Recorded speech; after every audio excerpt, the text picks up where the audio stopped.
Shalom, good morning. Bible స్టడీకి ఆహ్వానం.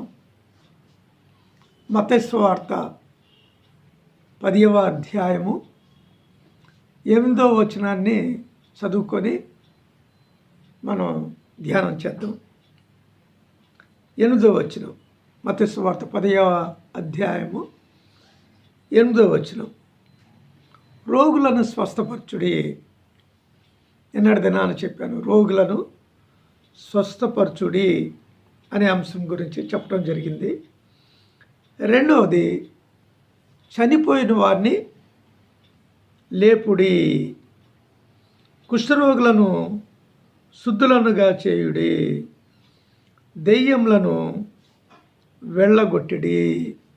యేసుప్రభువారు అపోస్తులను ఏర్పాటు చేసుకొని వారికి కొన్ని అధికారాలు ఇచ్చి సువార్త ప్రకటించడానికి వారిని ఎన్నిక చేసుకున్నారు. అందులో 8వ వచనంలో మనం చదువుకున్నట్లుగా రోగులను స్వస్థపరచుడి. వ్యాధులంటే ఏంటి, రోగులంటే ఏంటి, ఈ విషయాలన్నీ కూడా మనం ధ్యానం చేసుకున్నాం. రెండో విషయం ఇందులో ఉన్నది, చనిపోయిన వారిని లేపుడి లేక బ్రతికించుడి. అపోస్తులకు ఇచ్చిన అధికారం ఇది. చనిపోయిన వారు, ఒక వ్యక్తి చనిపోయాడు ఏదైనా కారణం చేత, వ్యాధితోనే కానివ్వండి, యాక్సిడెంటల్గా కానివ్వండి, ఏదైనా కారణం అయి ఉండొచ్చు, అతడు చనిపోయాడు. చనిపోయిన వారిని బ్రతికించడం అనేది ఎక్కడ మనం చూసుండం. చనిపోయాడంటే ఇక అయిపోయింది, ఇక జీవితం ముగించబడింది. సమాధి చేయటమో లేకపోతే కాల్చివేయటమో తప్ప ఇక చేయగలిగింది ఏమీ కూడా ఉండదు. అయితే వేరే గ్రంథాల్లో కానీ, వేరే మత గ్రంథాల్లో కానివ్వండి, ఎక్కడైనా సరే చనిపోయిన వారిని లేపి బ్రతికించే ఔషధం ఏమైనా ఉందా, ఏదైనా ఉందా అంటే, చనిపోయిన వారిని బ్రతికిస్తారు. చనిపోతున్న వారిని ఇంకా కొద్ది క్షణాల్లో చనిపోతాడు అనగా అతన్ని బ్రతికించాలంటే అతనికి అమృతం పోయమంటారు. అంటే పురాణాల్లోనంట అమృతం పోశారట, అమృతం. రెండవది మృత సంజీవిని, అంటే చనిపోవటానికి కోమలోకి వెళ్ళిపోయిన వాడికి ముక్కు దగ్గర వాసన చూపిస్తే అడు బ్రతుకుతాడట. అటువంటి విషయాలు పురాణ గ్రంథాల్లో ఉన్నాయి. సరే, ఇది బైబిల్ పురాణం కాదు, చరిత్ర.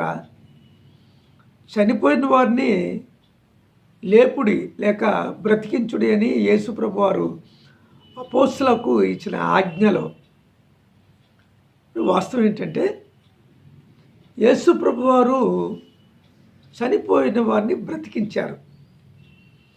ఎన్ని చోట్ల, ఎన్ని సందర్భాల్లో బ్రతికించాడు అని మనం ఆలోచన చేసినట్లయితే చాలా చోట్ల జరిగినాయి. కానీ బైబిల్లో 3 సందర్భాలు రికార్డు చేయబడి ఉన్నాయి. ఒకటి, నాయీను విధవరాలి యొక్క కుమారుడు.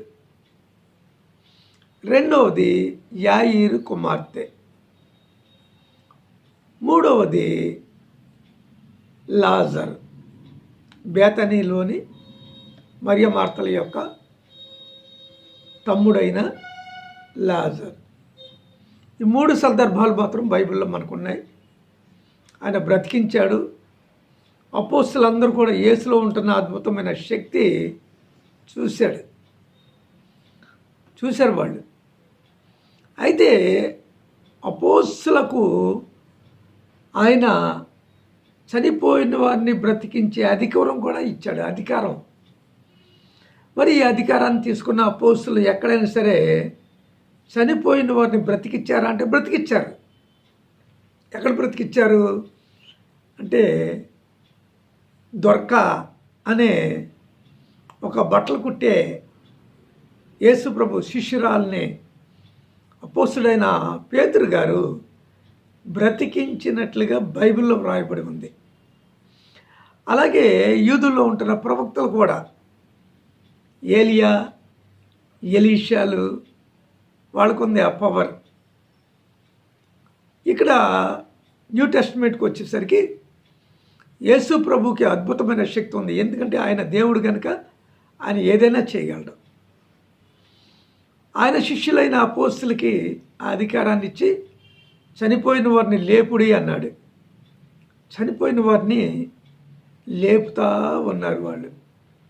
అందుచేతనే మరి క్రైస్తవ్యం స్థాపించబడి 2000 సంవత్సరాలు అయినప్పటికి కూడా 325 వరకు కూడా, క్రీస్తు శకం 325 వరకు కూడా క్రైస్తవ్యంలో పెద్దగా ఎదుగుదల లేదు.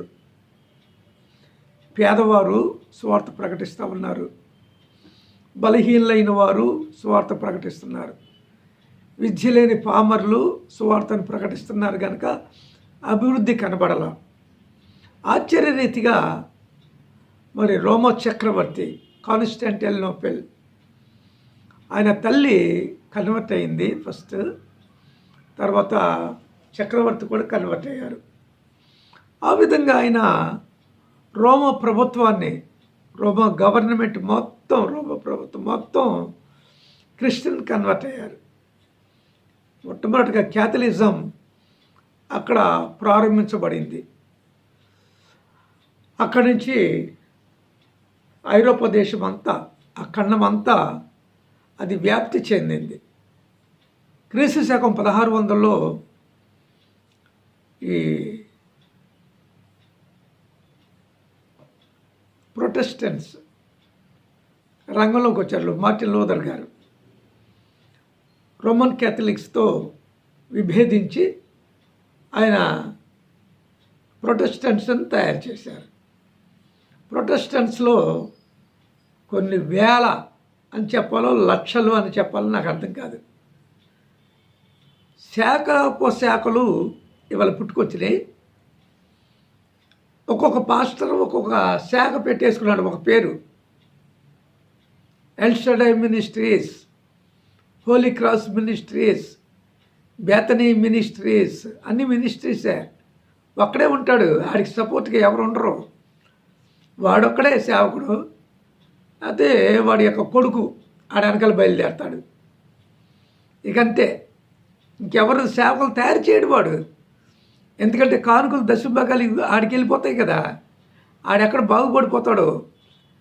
అందుకనే ఆడక్కడ సువార్త చేసి రావాలి. ఆ డబ్బులన్నీ కానుకలన్నీ తీసుకొని ఇస్తే వీడు మేడలు మిద్దెలు ఎకరాలు కొనేసుకొని కారుల్లోనూ టక్ చేసుకొని ఇలాగా నడుస్తూ ఉంటారనమాట. ఇది మన దుర్మార్గం. అందుకనే క్రైస్తవ్యం చెడిపోయిందని నేను చెప్పను, కానీ చర్చ్ మినిస్ట్రీస్ ఉంది చూడండి, అది సర్వనాశనం అయిపోయింది. దోపిడీ చర్చిలో ఇవాళ దోపిడీ జరుగుతూ ఉందన్నమాట. చనిపోయిన వారిని లేపుడి అన్నాడు. స్వార్థ ప్రకటిస్తున్నారు. అపోస్తుల యొక్క స్థానంలోకి వీళ్ళందరూ వచ్చారు కదా. వీళ్ళు ఎవరైనా సరే చనిపోయిన వాళ్ళని బ్రతికించారా? బ్రతికించిన వారు ఉన్నారా? ఏంటి, ఒక్కొక్క చిన్న చిన్న సిటీస్లోనే 400 నుంచి 500 మంది పాస్టర్స్ ఉన్నారు. సంఘాలు ఉన్నాయి, అంటే చర్చెస్ ఉన్నాయి. వాళ్ళు ఎవరినైనా బతికించారా? రోగాలు ఏమన్నా, తల్లి పోటుకుంది, జ్వరం వచ్చింది, వీరస్సులు అవుతున్నాయి, ప్రార్థన చేయండి అంటే ఆ లెక్క వేరు. చనిపోయిన వారిని బ్రతికించారా అని నేను ఛాలెంజ్ చేస్తున్నా. మరి బ్రతికించినప్పుడు ఏం సువార్త చెప్తావు నువ్వు అసలు? రెండోది ఏంటంటే, ఈ పాస్టర్స్లో 90% ఎస్సీలే, క్రిస్టియన్ కాదు వాళ్ళు. మరి క్రిస్టియన్ అని ఎందుకు చెప్పుకుంటున్నారు అంటే, లాభాలు వచ్చేస్తున్నాయి, డబ్బులు వచ్చేస్తున్నాయి, కానుకలు వచ్చేస్తున్నాయి, సల్లాలు వచ్చేస్తున్నాయి, దశంభాగాలు వచ్చేస్తున్నాయి. అందుచేత వీళ్ళు ఈ గంగిరెద్దు తిరిగినట్టుగా తిరుగుతున్నారు వీళ్ళు. అందుకే అది మానేయాలి. వాస్తవంగా యేసుప్రభు ఏం చెప్పాడో దాన్ని మనం కలిగి ఉండాలి. ఆ పవర్ ఉంటేనే సేవ చేయాలి. ఖచ్చితంగా పవర్ ఉండాల్సిందే. ఆ పవర్ లేకుండా నేను పాస్టర్ని అని చెప్తే దానివల్ల ప్రయోజనం లేదు. సర్లేండి, అపోస్తలులకు ఇచ్చారు ఆజ్ఞ, అవన్నీ అధికారాలు. మనకెక్కడ ఇచ్చాడండి? మనకి ఇవ్వలేదు. మీరు సర్వలోకానికి వెళ్ళి సువార్తను ప్రకటించుడి అని యేసుప్రభు వారు చెప్పారు కనుక అపోస్తలులకి అది మాత్రం తీసుకుంటున్నాం, మేము సువార్తను ప్రకటిస్తున్నాం అన్నాడు. అరే, సువార్తను నువ్వు ఎక్కడ ప్రకటిస్తున్నావు? అసలు నువ్వు ఆదాం పండు తిన్నాడు అంటే దావీదు స్నానం చేసి అమ్మాయిని చూశాడు, నోబహు జలప్రళయం వచ్చింది, ఇంకా ఏదేదో ఈ పిచ్చ మాటలు పిచ్చ కబుర్లు చెప్పుకుంటే వెళ్ళిపోవటమే కానీ సిలువ సువార్తని ఎప్పుడు ప్రకటించావు అసలు నువ్వు? కదా, నువ్వు చేయలేదు కదా, సిలువ దగ్గర రావట్లేదు కదా, నువ్వు కొత్త నిబంధనలో వాక్యాలు చెప్పట్లేదు కదా, అసలు నువ్వు దీని గురించి ఏమీ ట్రై చేయట్లేదు కదా. అందుకనే సోది మాటలు చెప్పుకొని బతికేవాళ్ళు ఇవాళ 99% ఉన్నారు పాస్టర్స్. ఛాలెంజ్ చేసి ఆఫరింగ్ బాక్స్ తీసేసి కానుకలు తీసుకోకుండా, రెండోది దశమ భాగాలు అడగకుండా ఎవడైతే స్వార్థ పని చేస్తాడో వాడే గొప్పవాడు, వాడే నిజమైన దేవుని పనివాడు అని తెలియజేస్తూ నా మాటలు ముగిస్తున్నాను. షాలో. మళ్ళీ తిరిగి రేపు కలుసుకుందాం మరొక శ్రేష్టమైన విషయంతో. Thank you for watching.